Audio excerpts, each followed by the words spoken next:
Hey, what's up, Exit the Matrix family? Bob here. Hey, screen's a little even extra dark right now, folks. Sorry, I'm on one of the darkest parts of my route to work. I got to drive over a mountain pass, and there's really no lights up here. So, anyways, sorry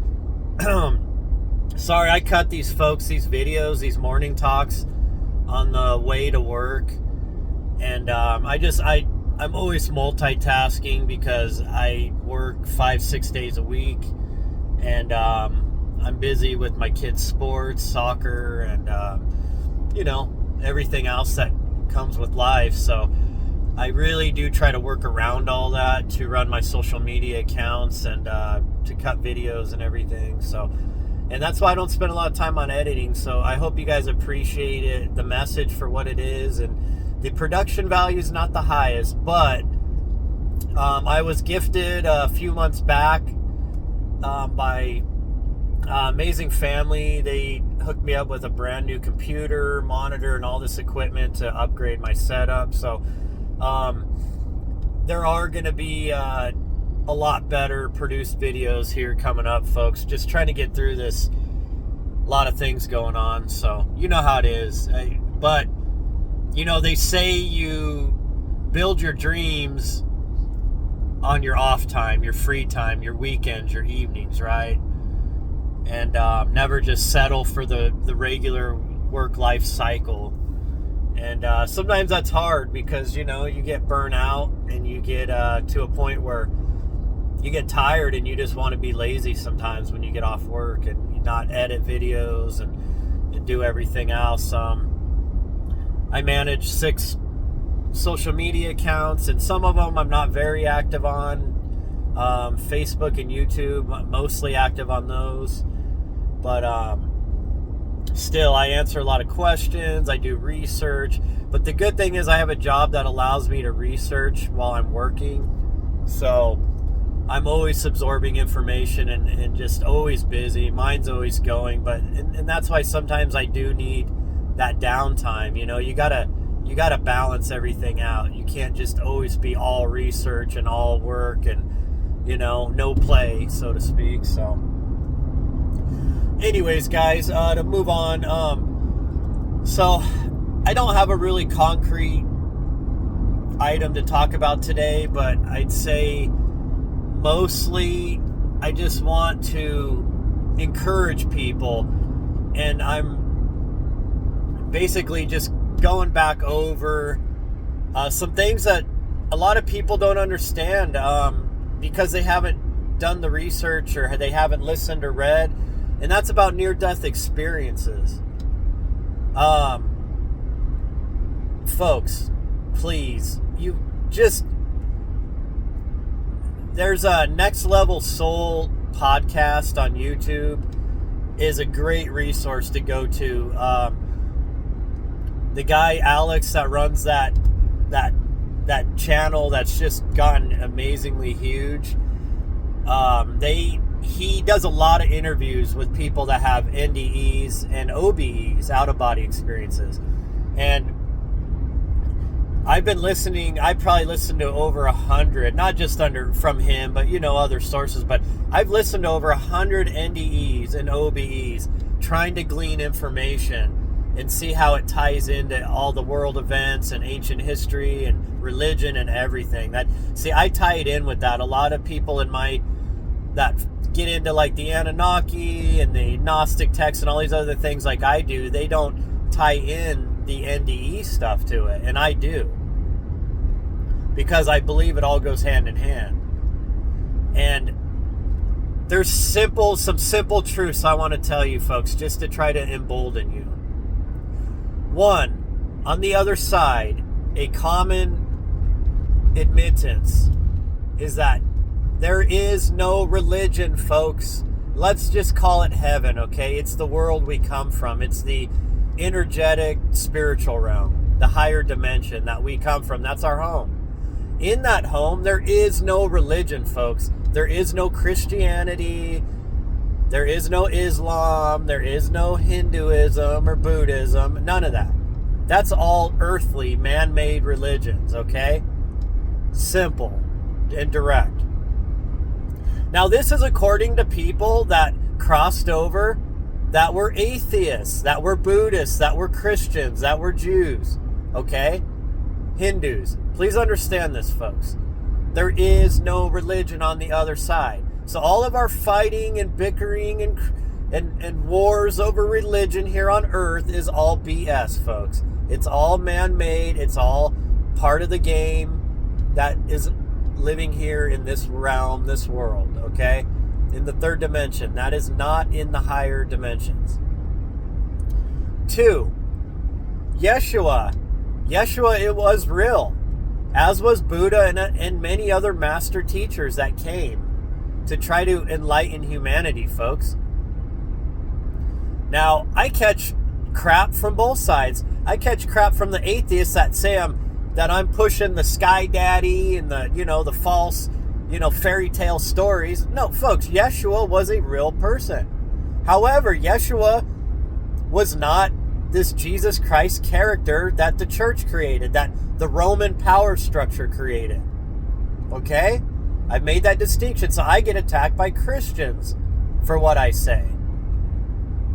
See, I don't really give a shit what either side thinks, because I cut right down the middle, folks, okay? I cut through both of their BS. And they can both get mad and attack me all the time. You can look at any of my posts on Facebook. I don't care. I go deep into the research. Yeshua was a real person who traveled the world.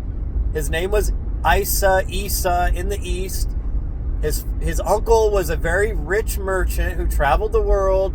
And Yeshua traveled and learned with mystics and with religious orders all over the world, including the mystery school teachings in Egypt, okay? That's not some big, crazy conspiracy thing. It is what it is. He was from a rich family.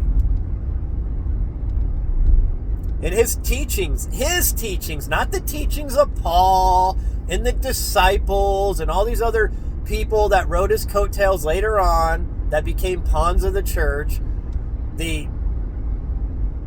according to his teachings, was about pure love, enlightenment, understanding that we are all God, we are all connected to God, and that we all come from the same home and we go back to the same home, okay? And that love is the most powerful force on earth, and that we have the powers to heal, to cast out negative entities, to do greater than Yeshua, he said, with the practice and the knowledge and the belief. I mean, he was trying to teach us all that. He was trying to unlock our core abilities, folks. So, Yeshua, Buddha, all these, they're all seen on the other side, folks. Okay? Because on the other realm, we're all family, folks. And when you return home, if you've been a Christian your whole life, of course Yeshua is going to come welcome you, because he understands that you're looking for him, and he's there as part of the welcoming party. This is not a surprise. If you're a Buddhist, it may be Buddha that shows up. If you're a Hindu, it may be Vishnu or Krishna that shows up to help welcome you back to the other side. It's what makes you the most comfortable going home, folks. It's your loved ones meet you. Okay? Sometimes your guides, guardian angels. Folks, it's different for every person. It's tailored, okay? That is a common understanding of people that have NDEs. Another thing is, there is no judgment by God, folks, okay? The source of all creation, the source of all love and light, does not judge, folks. There is no judging from the source. You can call it God. It don't matter what you call it. People have connected with it on the other side, and they just say it's pure love. It's complete enlightenment. It downloads all the information you need that's known in the universe, in creation. See, on the other side, folks, there is no blocking information. There is no lack of connection to truth. It is all readily available on the other side. And people say it's almost like a download, like a computer download. That when you're on the other side, they say the information that you absorb and that gets downloaded to you is so vast and crazy that at the time, you understand everything. You understand the sacred geometry that's part of the construct of the universe. You understand human creation, the true Genesis story, that you understand all these things because on the other side, you are directly interfaced in with the universe. Okay? But there is no judgment, folks. Every single person says this. They say the only person that judges you on the other side is you. And people attack me for this crazily. Like atheists attack me about this. And then Christians attack me because they want Sky Daddy to punish them. You know, I mean, it's ridiculous, okay? There is no judgment. You get a life review and you judge yourself. But you don't judge yourself, you know, from hate or anger or you know, retribution or anything. It's from love. It's from a viewpoint of love. It's like, look, I really hurt that person. I hurt their feelings. I should have handled it this way. You know, you see how you affect other people through their eyes even. It's like a 360-degree view. Everything is recorded, folks, because this is a simulation. It's a massive simulation that we are experiencing like a video game. And everything is recorded here, folks. And you have access to that data when you're on the other side, out of this realm. So God is not sitting on a throne with a book of judgment, deciding who goes to hell and who doesn't. And that brings up another thing. There is no hell, folks. Now, it's funny because Christians will jump on this because there are a few people that have come forward and say that they experienced hell when they crossed over.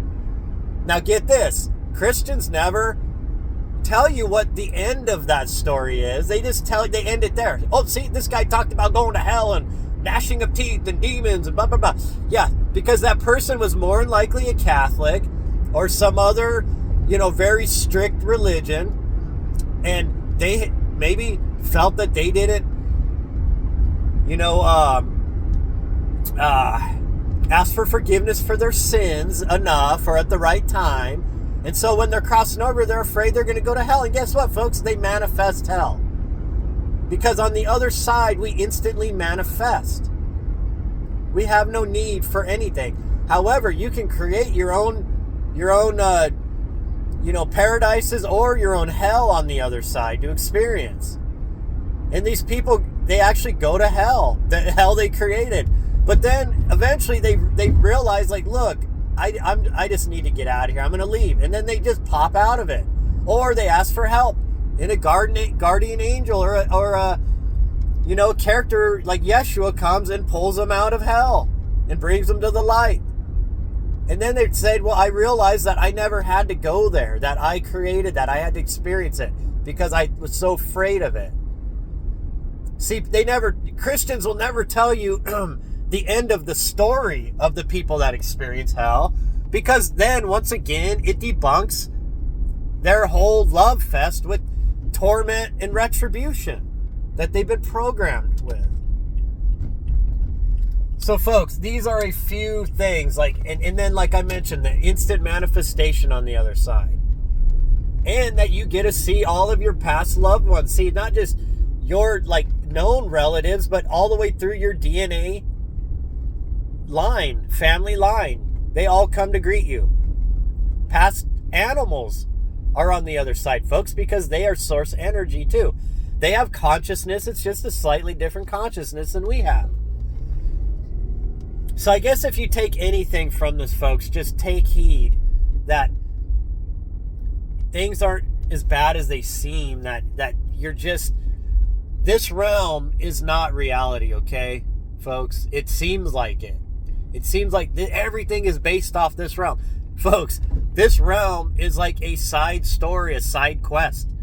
As you're ascending as a spiritual being on the other side, You experience duality in this realm because it helps you grow in the other realm. It's like a level up. It's like a school, a classroom. And all you out here are trying to make this realm like this is reality and that there is no, folks, please, just look, you can disagree with me all you want. You can believe your religious teachings all you want, what a book says that was written by man. And it don't matter if it's the Quran or the Bible or whatever, the Hindu Vedic text. Go listen to some of the people that have experienced the other side, okay? And you'll find that what I'm telling you is exactly what all these people say. Now, everybody's experience is different because it's tailored for each person differently, which is amazing, folks. It really shows you that the source, God, is very big on individualism and free will, okay? It shows you from what people experience on the other side that we are uniquely accepted in the universe, that we are uniquely loved and treasured. Our individual personality is like our hallmark, It's like part of our spiritual DNA. And we all, just like in a video game, we all have strengths and weaknesses. We all have ways to level up. And we all have ways to perish. We all have ways to fall. This is all understood, okay? This is all on the other side. Sorry, folks. I got a distraction. Where I work, we have these trucks back up here, and they always go the wrong way around the building. This guy should have gone the other way around, then he can back in. But some of these drivers aren't very smart, or at least they're not given good information. So anyways, kind of like, people with religion and everything. So, I don't know. So I kind of lost my train of thought, folks. But basically, I just want to encourage you guys, look, do the research. You will find that by listening to these NDEs and getting, and don't listen to just one or two or three of them. Like I said, I've listened to over 100 of them, and each of them is on average an hour talk, okay? Interview. So do the math on that, thousands of hours of these I've listened to get a consensus so that I can tie it in with my research in ancient religions and ancient, teachings and the Hermetic teachings and all these other things, I that's why I use it and I tie it in together. I cross-check all of the stuff. And you'll realize by doing that you'll realize what probably happened in the past with a lot of these religions was that one of these master teachers had a near-death experience or an out-of-body experience through meditation. And they went to the other side of the realm and they talked to spirit guides and such. They talked to loved ones. They talked to their God on the other side, right? And then they came back with this amazing experience. And then they wrote it down. They explained it to people. They talked in temples and stuff about it. And then it became a religion, folks, okay? And then over time it got twisted because mankind cannot just leave something pure and good. Mankind has always got to twist and put control mechanisms and propagandize with stuff, right? And it's usually the psychopaths that rise to the top of power structures in the world over humanity. They take these religions and then they twist them and use them as tools of control and manipulation. Where they started out with a good message trying to teach us these things, right? I'm convinced that most religions are based on NDEs and OBEs. But of course, once man gets a hold of it, in this realm, waking up, not remembering where we came from, it's very easy to get lost here in this realm. And that's part of the game, folks, right? The game wouldn't be fun if you knew the freaking whole point of the game, right? The game wouldn't be fun if you had all the cheat codes. But there are cheat codes here, folks. You got to unlock them. Like the Hermetic teachings. Learn the Hermetic teachings. That's how you manipulate the quantum field, okay? Straight up. Teaching being passed down for thousands of years. The Emerald Tablets of Thoth. Read it. Now, some of you will say, well, it was only written by Dorian or this person or that person. And, Isaac Newton was involved in deciphering the Emerald Tablets.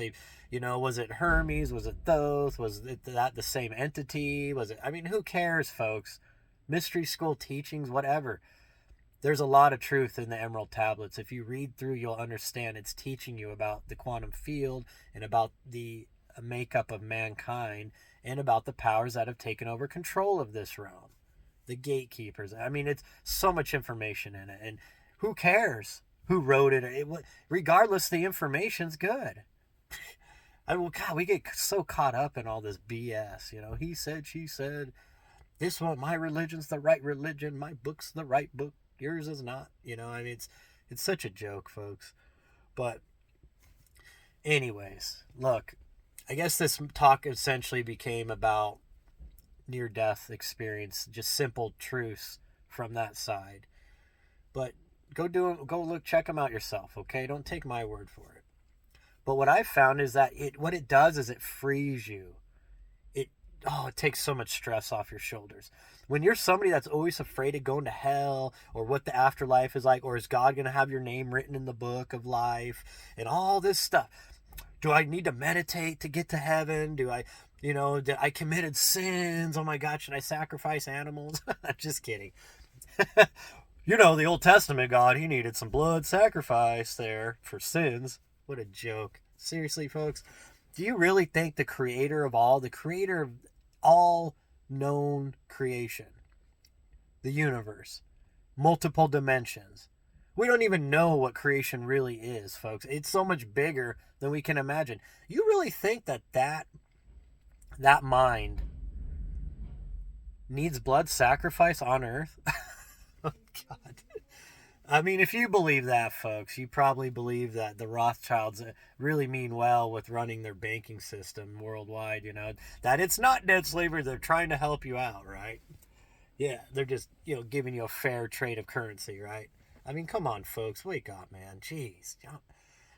Sometimes, I'm sorry, folks, I get so irritated over just the ridiculous shit I see every day. And, anyways. So, feel empowered, folks. And feel free, okay? You're not going to get judged. I'm not saying go do bad things, okay? Obviously, you're going to still carry that with your spirit. It's going to be a bad experience in this realm if you do stuff like that. You want to do love. You want to help people, not hurt people, right? Okay? But I'm just trying to say, my God, who cared if you lied to somebody or you did this or that? Everybody fucks up, right? The point is that, hold up here.